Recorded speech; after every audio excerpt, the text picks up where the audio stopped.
Today, let's talk about something magical that is not a tree nor an animal, but still has pages and a cover. Yes, it's a book. Open book books have been telling us stories and teaching us new things for thousands of years. Let's dive into the history of books and see what makes them so special.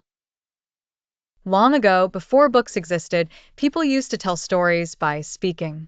This was called oral storytelling. Imagine sitting around a campfire, listening to tales of brave heroes and fantastic adventures.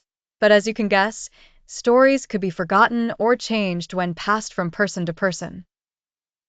Then came the invention of writing. The first writings didn't go into books, but on stone tablets or clay, which were hard to carry around.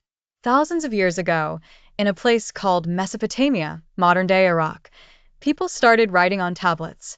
It's like having a really heavy notebook.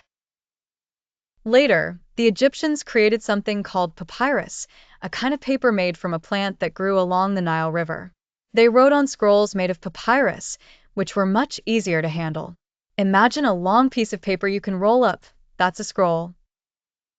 The next big step was when the Chinese invented paper about 2,000 years ago.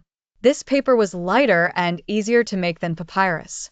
With paper, people started creating books that looked a bit like the ones we know today.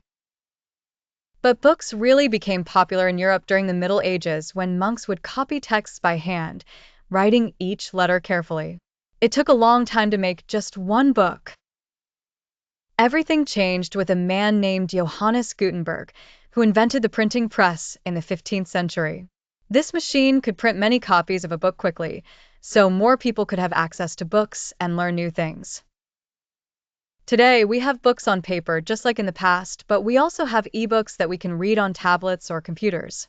Despite all the changes, books still remain magical because they can take us on adventures, teach us about history, or let us imagine new worlds.